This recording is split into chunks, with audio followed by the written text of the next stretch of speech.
आपने कहा कि पहली जिम्मेदारी आपकी है, अगर इस देश में घुसपैठिया घुसता है तो सरकार किसकी है? हमारी है। 4096 किलोमीटर का बॉर्डर शेयर करता है भारत बांग्लादेश से। उसमें से अप्रॉक्सीमेटली 184 किलोमीटर का जो बॉर्डर है वो इतने दुर्गम क्षेत्र में है, कहीं पर पानी है, कहीं पर पहाड़ है, स्थिति इतनी बुरी है कि वहां पर आप फेंसिंग नहीं कर सकते।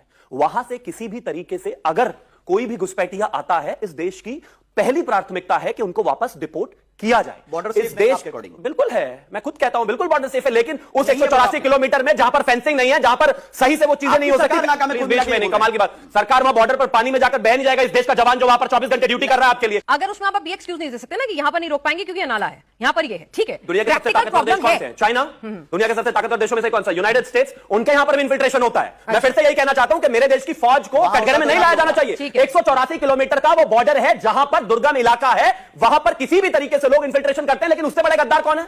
जो अपने देश में खड़े होकर कहते हैं कि नहीं नहीं, आप इनका राशन कार्ड भी यहीं बनाइए, आप इनका वोट भी यहीं पर बनाइए, हम इनको जाने नहीं देंगे। ममता बनर्जी। इस देश में सबसे ज्यादा इन्फिल्ट्रेटर्स जो घुसे उनको निकालने के लिए जब सरकार बात करती है, ये विदेश में आ जाता है। प्रशांत भूषण प्लीज बीच में नहीं, आपके बैकग्राउंड म्यूजिक देने के लिए बुलाया क्या आपको? समय में बोल रहे हैं, कमाल बात हो गई, लगातार बोले जा रहे हैं। मैं सिर्फ एक चीज कहना चाहता हूं, गद्दार कैसे हो सकता है? मैं एक चीज कहना चाहता हूं, ये सरकार कमिटेड है, ये सरकार एक एक रोहिंग्या को, एक एक घुसपैठिए को बाहर निकालेगी। अभी तक अगर मैं खास तौर पर बात करूं ऑपरेशन पुशबैक के तहत 4096 रोहिंग्या को हमने अभी बाहर निकाला। एक सेकंड, यूपीए के काल की लिस्ट अगर आप कहेंगे एक एक पढ़ दूंगी डेटा, 13,000 11,000 12,000 कैसे, और 2014 से अब तक का पढ़ देती हूं डेटा। बिल्कुल पढ़ दीजिए, ठीक है ना? अच्छा, तो उस डेटा में इतना अंतर कैसे है? आपके पास कोई भारतीय जनता पार्टी के ऐसे एक नेता का नाम है जो ये कहता हो कि हम घुसपैठियों को निकालेंगे नहीं और उसके समर्थन के लिए हम सुप्रीम कोर्ट पहुंच जाएं? कोई एक नाम है क्या?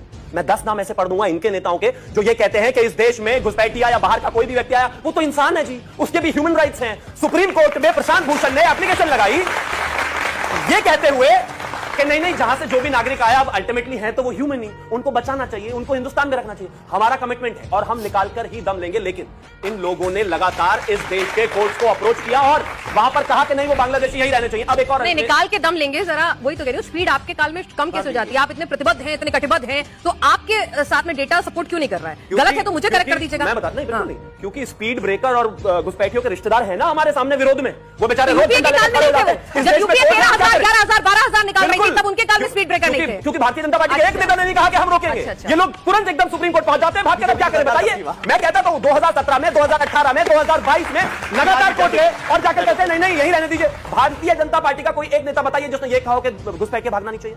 हम तो कहते हैं बिल्कुल भगाइए इनको, ये हमारे रिश्तेदार थोड़ी ना है। इस देश के लोगों का, हिंदू मुस्लिम सिख ईसाई जैन पारसी बौद्ध जो भी हैं, उनका अधिकार है इस देश में वोट करने का, उनका अधिकार है इस देश में नौकरी पाने का, उनका अधिकार है इस देश में घर पाने का और नागरिकता पाने का। इसके अलावा अगर बाहर से कोई भी आता है वो बाहर जाना ही चाहिए। पता नहीं इनको इतना दर्द।